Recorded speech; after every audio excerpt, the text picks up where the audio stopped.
Hi YouTubers, it's your girl Cora B, and today I am coming with you with some good stuff.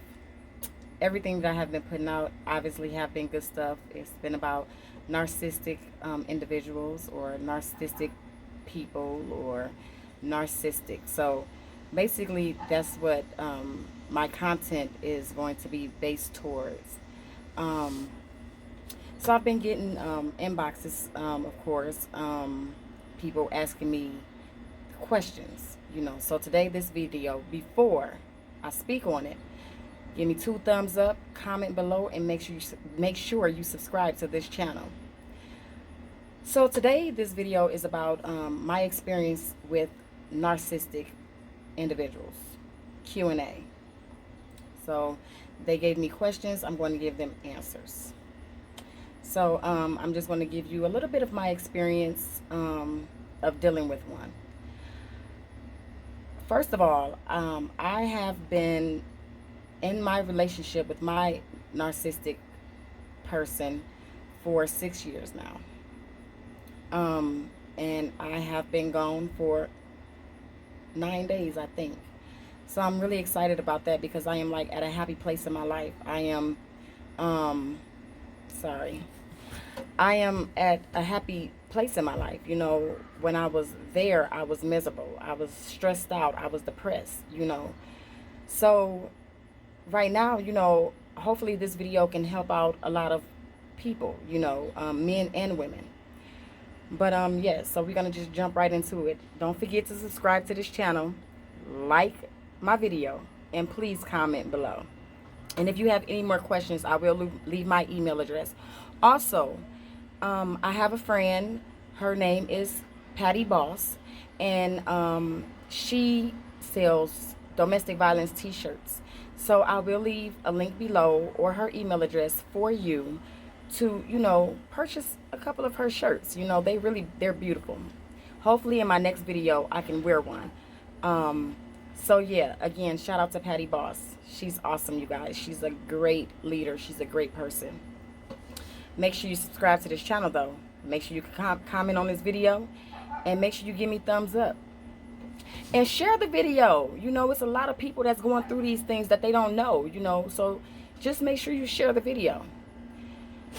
A B again. Oh, Lord.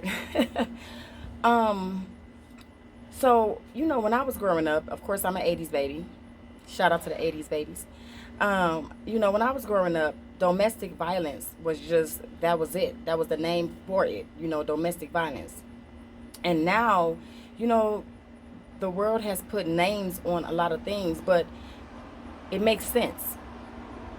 You know what I mean? Like a narcissist, they are really sociopath. They have multiple personality disorders. They are people that go in rants and raves and stuff like that, They are the people that say it's do as I say and not as I do, stuff like that. So, the world has put a label on domestic violence. And I don't say that they put a label on it. I just feel like, they just put a label on that individual. So I guess you're right. I am saying that they put a label on it.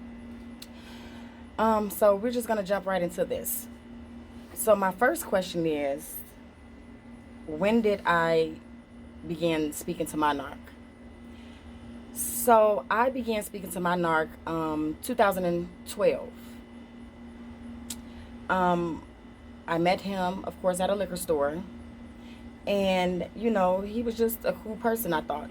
Of course, I ignored his phone calls because I had to go to work, so I wasn't into really, like, talking like that, to that individual, and I didn't even think he was that type of person. But when I did decide to give him a chance and talk to him, I'm thinking he was a real cool person. Our conversations were everything, Like I said in the last video, they got a way to making you fall in love with them.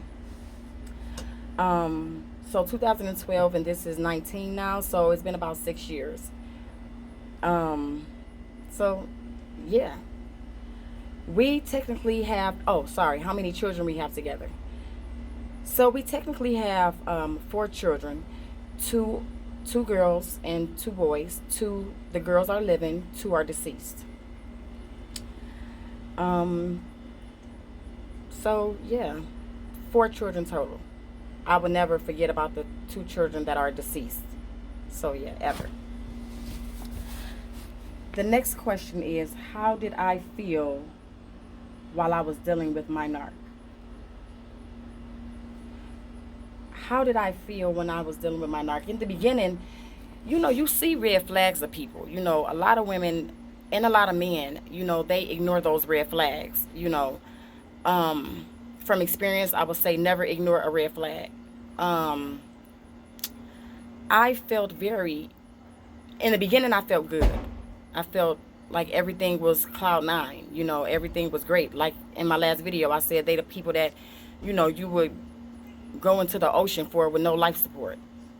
No lifeline. So, that's what I dealt with. I thought that my narc was gonna be my everything. Before I found out he was a narc, but I felt very emotional. There were times that I felt pissed off. There were times that I was angry. There were times that I was bitter. There were times where I was sad, depressed. There was times where I wanted to commit suicide.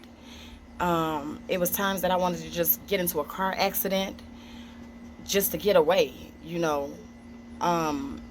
He treated me like shit.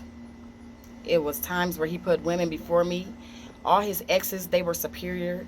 They were better than me in his opinion.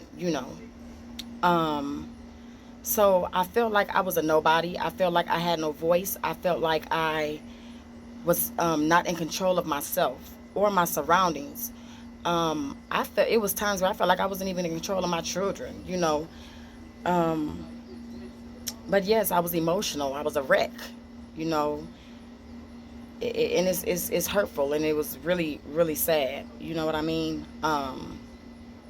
So that's how I felt. Next question. When dealing with your narc and he went or she went into their rants, how did you handle that?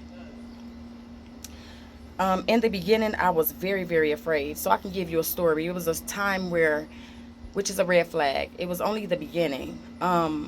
He had my car and my phone a lot. I had a phone, and, I would leave my phone with him because he had no phone.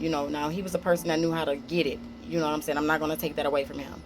But he had no phone, so he had, of course, multiple women calling my phone for him, stuff like that. But on this particular day, my cousin had called me, and she wanted to go out. She wanted to go to a kid's birthday party. It was her goddaughter or godson or something like that. And it was like literally 2 minutes away from my house. When I say it wasn't that far, it wasn't that far. So I was like, well, I'm finna go hang with my cousin. You know what I mean? I'm finna go out and, go to this kid birthday party. Remind you, he had my phone. My phone. So he's calling. I'm with her. She stepped out and went to the store. He's calling her, which he's calling for me, but he's calling her phone. She's not answering because she don't have to answer her phone. And furthermore, I'm supposed to have my own phone, and you supposed to have your own phone. But anyway, so when she came back to the house, she said, your dude called you. So I called, the dude back, and I say, hey, what's up? He said, you need to get here and get here now. So at that time, I began shaking because I never heard that in his voice before. I've never heard that, so I'm like, this is a different tone, this is something else. And, I ended up telling her to take me home, but she ended up having another cousin of mine drive me home. So I was like, well, won't you come in the house with me? I was like scared, come in the house with me. She was like, no, I gotta go. I said, okay, that's cool. So as soon as I went in the house, like it was like not even 30 seconds later, like he went into a rant, right? Like it was like, you stupid bitch, why the fuck you didn't answer your phone? Excuse my language, YouTube. But why the fuck you didn't answer your phone? And I was like, wait a minute, hold on. That's not my phone, that's my cousin phone, first of all. And second of all, you have my phone. And I can't control who answers their phone or not. You know what I mean? So it was just one of those moments. And then next thing you know, he slapped the shit out of my ass. He slapped the shit out of me. I looked to my left and I looked to my right, and I can remember this clear as day. And when he slapped me, he said, now go make me something to eat. And I thought about it. I said, I can't believe this motherfucker hit me. Like, did this bitch just really hit me? Like, I was in confused state. Like, you gonna go on a rant And you gonna go on some rave about me not having my phone? Like, are you kidding me right now? So I proceeds to go in the kitchen, and that while I was in that kitchen, I keep all of my supplies in that kitchen. I mean, I really wanted to poison him that night, but I didn't do it. I just made some spaghetti and pork chops. I didn't even do it that night. I wanted to just really like poison this man. I wanted to call my people. I wanted to do a lot of stuff, but I came back out of that kitchen, while I was cooking dinner, and I was like, this man is on a substance. He drinking lean. Now, for y'all don't know what lean is. Lean is Sprite and codeine mixed together. So that's what lean is. So that's how I handled the situation. That was the first situation I've ever had to handle when he went onto a rant. But after that, it was just like, I picked up, he had another episode, and I ended up leaving. Like, I called my mom, like, hey, you need to come pick me up. I can't deal with this. So what I did was I went and got him something to eat, and I left my own house. And that's something that I should have never done. You know what I mean? Like, I literally left my own domain because of, I just couldn't deal with the ranting and the raving because I had never dealt with that before. Remind you, this is my relationship after my first marriage, so it was like, I've never dealt with that. I was in a relationship with someone else before him, but it wasn't really a relationship. It was just, to be honest, it was just a sexual thing. I ended up getting pregnant. I had a baby, and that's just what it was, And on this channel, I'm going to let you guys know, I'm not going to be fake about anything. I don't care who judged me, but I'm going to tell you something. My page and this, what I'm saying right now, this is positive for someone else that may need it. So if you think that you're going to come below and comment below something negative, I suggest that you rethink yourself and find somebody else to do it, because this is grown woman talk right here. If you can't handle the grown woman talk, you might not need to be on this video looking at me. But for those who want to know, have questions for me and answers, and this, I'm going to answer them as bluntly as I can. So anyway, sorry you guys, make sure y'all subscribe to the channel. The ones that's just tuning in, please subscribe to the channel, comment below, and give me 2 thumbs up. Okay, anywho, proceeding. So, I went and got him something to eat, and then, my mom picked me up. I was gone for about 3 days, and then he ended up leaving my house, and I ended up going back home. But it was just something, so I just continuously dealt with him. And then and one of those, within that particular time, he had someone, before I even left, he had someone to try to come whip my ass. So, like, these are all red flags of a person, like, he literally tried to have one of his exes come beat my ass. I mean, like, he gave her my address to my house, to come into my house, to beat my ass.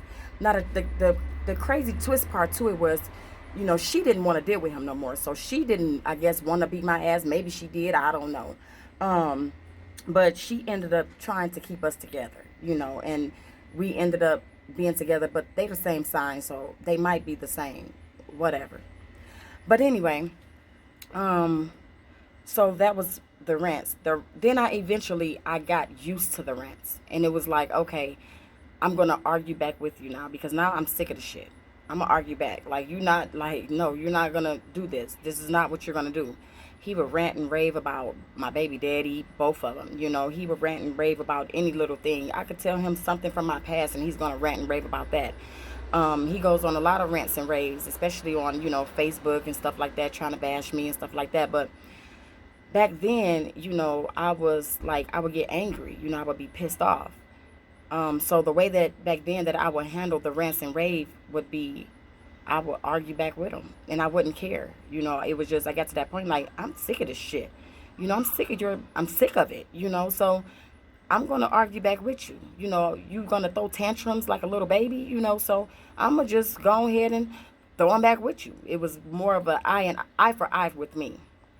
So that's how, when he went into rants and raves, that's how I ended up handling, the situation. So yeah. Sorry, that was a long answer, wasn't it? So that's how I handled my rants and raves. I started getting back with him. I didn't care. And eventually, at the end of everything,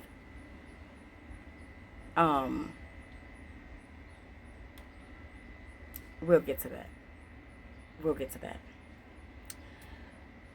Next question. Did he ever put people before you? Other women? He would put a dog before me. So this is what a narc would do. They will sit here and pretend to the world that they really in love with you so everyone could see it. It's all about make-believe. It's all about fairy tale. They want the world to see that they treat you really, really great. And then they want to manipulate the world into thinking that you are all that they have. But in reality, yes, he put plenty women before me. You know, plenty people. He put his baby mamas before me. He told his baby mamas to come beat my ass. He took up for people without taking up for me. Oh yeah, he put people before me. Oh, his family. They were number one in his life. And I'm not talking about his wife and kids, which was me and him. I'm speaking of his family, you know. They come before me. And, you know, it took 6 years for me to get, I mean, I've been tired of it, but it took 6 years. And I was just like, enough is enough, you know. I mean, I put everybody before this man. No, I'm sorry, I'm lying. I put him before everybody. I mean, it was times where me and my mother got into it for this man. You know, it was times where me and my cousins got into it because of this man. You know, because my thing was I'm married, you know what I'm saying? And I'm a protector. You know, I'm a Capricorn at heart, you know what I mean? So I'm a goat. And what we do is we protect, you know. And I was the protector out the whole relationship. He never protected me. I was never protected by him. Ever.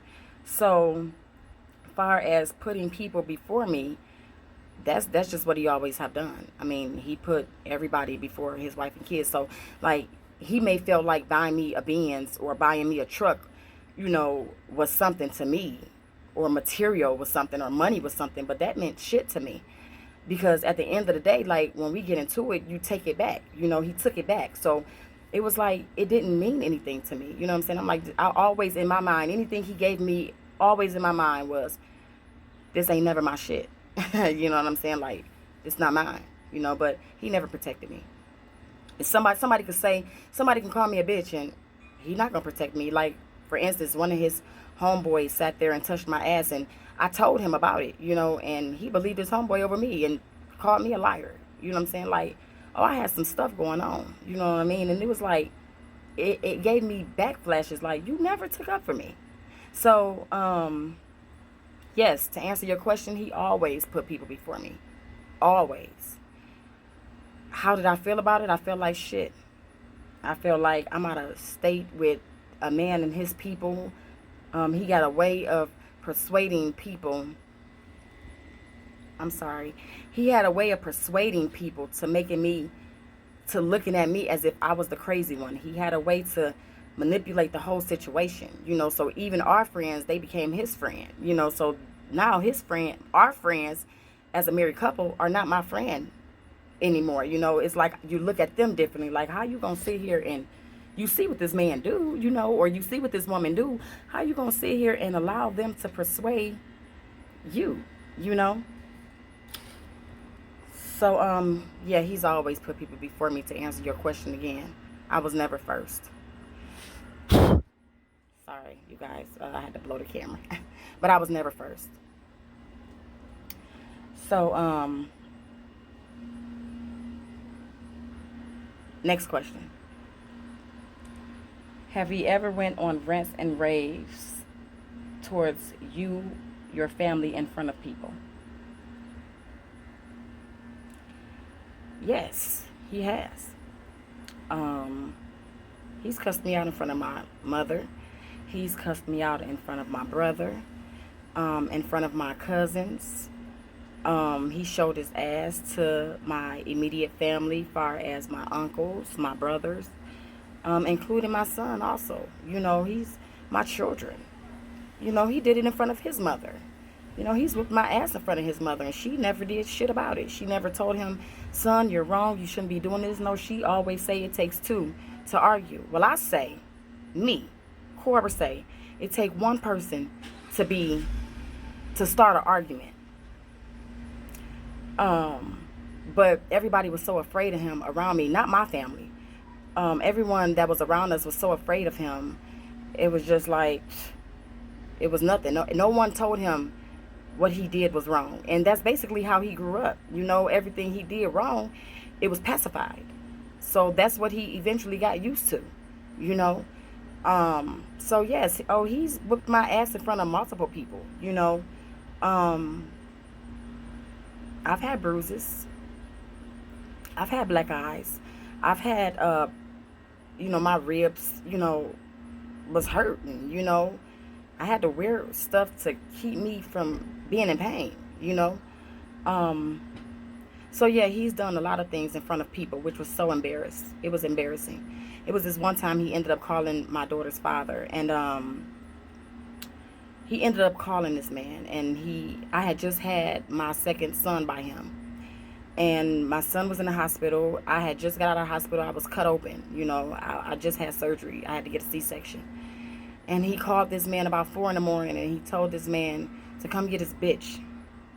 He slapped me while he was on the phone with him and told him to come get his bitch. That was the most because no one at that time knew. No one at that time knew what was going on with me. You know, I never spoke about the abuse that was going on. It was like a secret, you know. But this particular time, it was,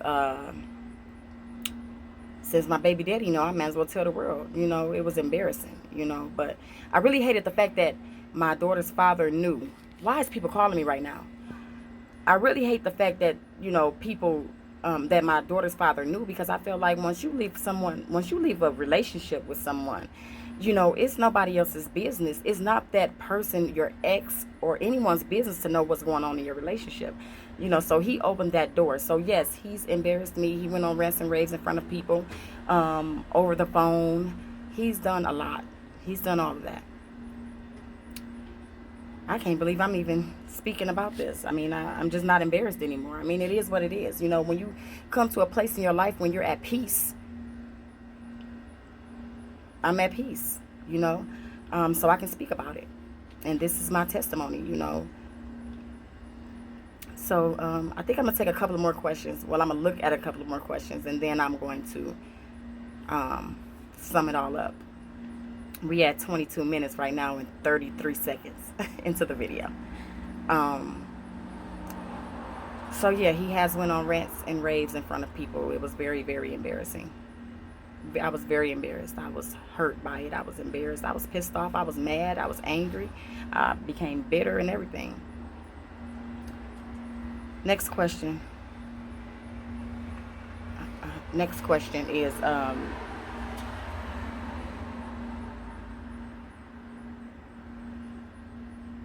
I'm so sorry. I paused, didn't I? I guess I'm trying to figure it out.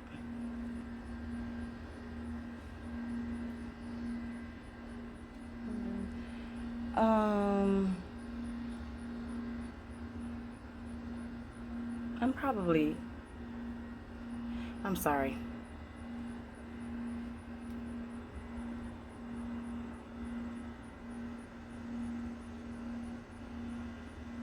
Have I ever left my narc? How many times did I leave?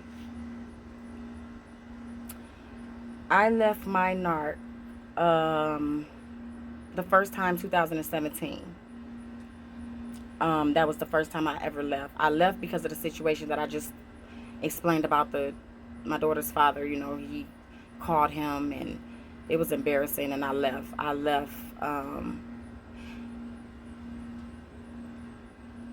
That's why I left, because that was embarrassing. It was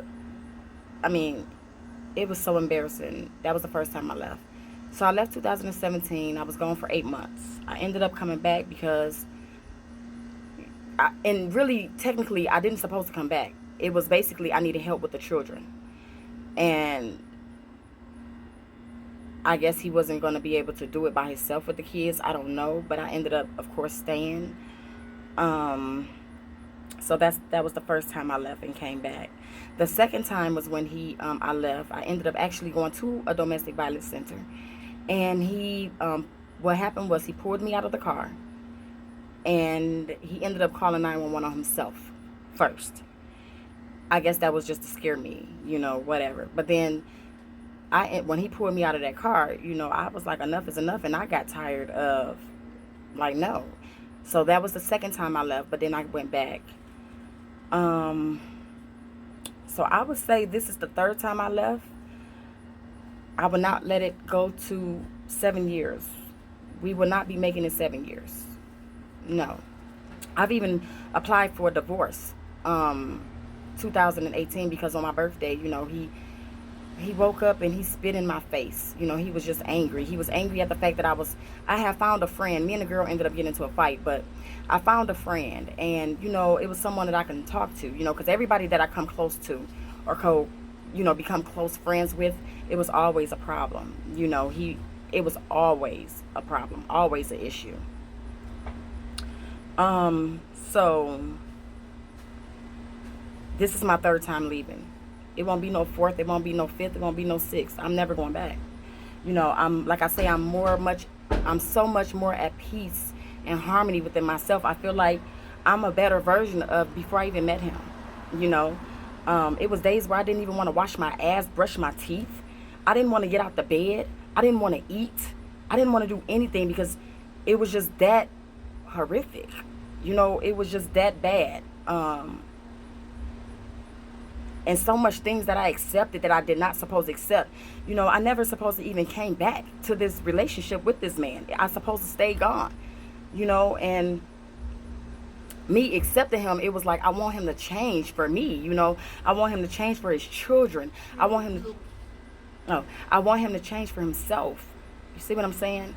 I want to help him. And that's the reason why I came back. That's the reason why, you know, it was love. You know, you don't love the situation you're in. And to be honest, you don't love the narc. You don't love the narc. You love the fairy tale part. You love the fact of him or her. You love the lies, and you wish that the lies become the reality. But in reality, the lies will always just be the lies. The reality that they show you. Now that's the truth. So far as you being able to help a narc, you can never help a narcissistic person. You can never help them. There is no help for these people. I mean, all they're going to do is just find another victim. And that's just it. That's just what they do. They're just going to always find someone else. So if you're sitting up wondering, is they going to call me? Or if you're sitting up wondering, I want them to treat me, you know, like they treat their other people that they like or the other people that they flirt with. Let me tell you something. This man has flirted with so many women. I mean, he's done said things better to women than he done did me. You know what I mean? So what you're looking for, you're never going to get. Your best bet is just get out. Just leave. Because there's always someone out there that will appreciate you and love you and adore you. Did I leave my narc while talking to someone else? No. Because I'm going to tell you something. My first marriage, it was nothing but cheating going on. And I made a vow that the next time that I get married, I would never cheat. If I have to cheat, I will leave. Despite of them believing that you're cheating on them, because narcs, they will tell people, oh, she cheated on me or he cheated on me. But we know that we're not doing it, and you sitting there driving yourself crazy trying to figure it out. I didn't cheat. What I did was when he called me over the phone that day, when he called my daughter's father over the phone that day. Hold on for 1 second, you guys. Thank you. When he called my daughter's father over the phone that day and slapped me and told me to come get his bitch, my daughter's father flew out to the state of California to come get my daughter. And he actually picked up my son. And I was afraid to tell him these things because, you know, I knew that my stuff was still there, so I had to go back and get it, and I wasn't able to leave right then and there. So my daughter's father, you know, we both were in the same hotel. His girl at the time ended up, you know, she got us discounts to the rooms. You know, he had his room, I had my room. His daughter slept with him, and my kids slept with me. You know, but I was afraid to tell him that because now he accused me of giving this man head, you know, or having sex with this man. Now, remind you, at this time, I had just got cut open. You know, I'm cut open. Like, I'm fresh off the bed from a C-section. So I'm in pain. I didn't have my pain meds or anything. You know what I mean? And it was like, how am I able to have sexual intercourse with someone that I'm not even comfortable with anymore, that I've been gone from for over 5 years? You see what I'm saying? But it's because that while at that time, for those couple days that I was gone, aborting, getting my children on that plane, he was out there doing what he was doing, because he had told me that he told me. And just like the first time when I left him, for those 8 months, he accused me of doing things. He questioned my daughter. Oh, was she around your dad and stuff like that? And my thing was, my daughter was 8 years old at that time. Why are you questioning her? You know what I'm saying? Like, that's not cool. So it was like he questioned her and he like, oh, you was out there cheating on me and stuff like that. But my thing is, if I'm separated from you, in my mind, regardless of whatever it is that I'm out here doing, that ain't none of your business or your concern. And did I tell him these things? Yes, I did, because it's not none of your business. We are separated with the intent of not getting back together. So I'm not asking you, if we did decide to get back together, what were you out there doing? That's not none of LaCora's business. Sorry. That's not none of Cora's B's business. That's not none of my business what you were out there doing. What's my business is that we're back together now. So we have to start from scratch now. But with him, it was, you was out there cheating on me. You was out there being a whore. You was out there sucking dick, stuff like that. So he was only saying those things because that's what he was out there doing. You see what I'm saying? He was out there talking to women. He was asking women for coochie shots and all types of stuff. Oh, he was out there doing some things. I'm actually writing a book, so I will have this in my book also. But he was out there doing some things, but I never not once asked him a question about it, because I didn't care about it, because we were separated. What you did when we were separated, we wasn't together, so I don't care. It's what matter now. So separated and unseparated, they gonna still do what they do. They just don't want you to do it. They gonna be being a thought for the rest of their life. They just don't want you to do it. And that's just not cool. You see what I'm saying? Like, that's just not right. I mean, like I say, it's do as I say and not as I do. So, I mean, if you're sitting there in a relationship with a man or with a woman and they're narcissistic people, and y'all claim that y'all not together, but y'all still friends with benefits and having, sexual intercourse and stuff like that, let me explain something to you. Victim. You are in a relationship with them. They're not in a relationship with you. So don't get mad that you chose to be with these people and you chose to continue to deal with these people and y'all become friends, y'all friends with benefits. And at the end of the day, like, they gonna still do what they do, but you bet not do it. That's how a narc operates. You bet not do it. And that's what I had to go through. I got threatened. You go talk to another man, it's gonna be a problem. Blase splee. And I had no time for all of that. You know what I mean? I had no time for that. It was just like, first of all, I'm not even thinking about cheating on you. I'm thinking about getting the hell away from your ass. Second of all, I'm not even thinking about a man. I just want to leave. That was just my only out. And how did I get out? I'll explain that in my next video. In the meantime, make sure you guys subscribe. I hope you like this video. This is a little bit about me when I was dealing with my narc. Question and answers, Q&As. Make sure you subscribe to this channel. And I hope that you all that's dealing with your narc, man or woman, get out of the situation, because it's not worth the suicidal thoughts. It's not worth the wishing you killed yourself. It's not worth wishing that you was in a car accident so you can get away from these people. You have children. Some of you have children. Most of you may not. You know what I'm saying? But it's not worth the stress, the headache. It's not worth your patience. It's not worth it, because these people are never going to change. When I say never going to change, they have no remorse for you, and they will never, ever, ever have no remorse for you. When I say ever have no remorse for you, they will never have no remorse for you. So just get out while you can. You see what I'm saying? If you're going through a divorce or you're going through something with these people, go through it, get it over with. Don't even think about it. I got to the point where I had to numb myself. I was so numb to the fact that nothing that you said and did mattered. Your apologies, I've never had an apology. Like, never. I've never ever in my life had an apology. So it didn't matter. Nothing ever mattered. But I just hope that you guys get safe and get up out of that situation if you're in that situation. And I want you guys to be cool. and go find your happiness. You know, find something to do while you're dealing with it. Meditate. Meditation is beautiful. Like, it brings you peace. You know, yoga brings you peace. You know, it's things that you can do. Me, I was so much in a deep depression that I didn't even want to care for my kids, and that's sad. You know, I was told different things like, you're not a mother, and it was days where I felt like I'm not a mother. You know what I mean? Like, they would make you feel like you're not. I didn't want to cook, clean. I didn't want to do anything. I just wanted to just sink into my depression. But my creator, my universe made a way out for me. My ancestors, they made a way out for me. And baby, I got out. And I'm not afraid. I'm not going to look over my shoulders either. I'm not looking over my shoulders like I did in 2017 because I'm afraid that my narc may come try to find me. I'm not worried about any of that. I'm so strong, strength mentally. I thank him.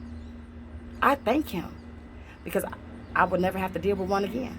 There's nothing for me to worry about. I'm so thankful. I'm very thankful. So make sure you guys subscribe to this channel. Again, I hope you like the video. I hope this really helped someone. You know, just a little bit of my testimony can go a long ways. Just a little bit of my testimony, I know it can help millions of women and men, you know, that's going through the same thing, or that has been through it, or that's still going through it, and they can't figure out why they can't leave their narc alone. Or you can't leave your narc alone. It's all mental. It's a mind game. Everything is a mind game. It's called playing chess. You got to play chess with these people. That's what you got to do. You got to play chess, not checkers. Because at the end, you're going to become the king or the queen. Then you're going to checkmate on their ass. And that's exactly what I had to do.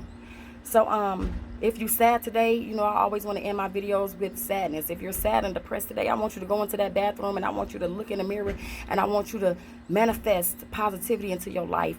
I want you to manifest confidence into your life. I want you to manifest peace into your life. I want you to manifest just being you. Beautiful. Tell yourself that you're handsome, or tell yourself that you're beautiful. Tell yourself that nobody can bring you down. They can't get close to you. Tell yourself that this situation is over. You got to speak it into existence, because that's what I started doing. I started speaking it into existence, like my blessings are being blocked, and I know why. I know why I'm not getting no further. I know why. I know why I can't become destined that I could be. I know why. I'm going to speak into existence that this is over with. I'm going to get away. Because when I tried to speak peace into the marriage with my narc, it didn't work. So, and that's been 6 years. I can't go 7. I can't go 7. So, I just want y'all to speak peace and positivity into your life, because you can do it. You can do it. Go into that bathroom and you let them tears out. If you got to take a shower and cry them tears out, you cry them. Because I had plenty days and 6 years worth of tears that I was letting out.